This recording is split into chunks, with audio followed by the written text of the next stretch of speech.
Mga higanteng parol ng City of San Fernando sa Pampanga muling bumida sa taunang Giant Lantern Festival. Silipin sa report.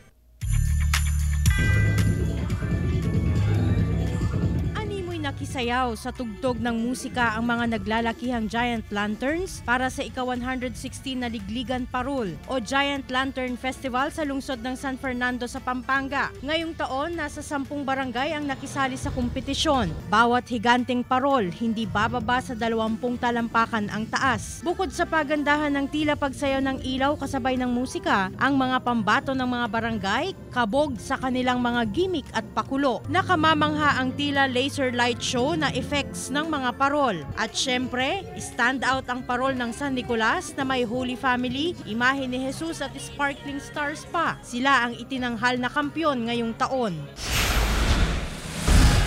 Dinarayo ngayon ang bagong bukas na isang Christmas village sa Kasiguran, Aurora. Agaw atensyon ang magaganda at makukulay na pailaw, maging ang hallway na pinaliwanag ng Christmas decorations.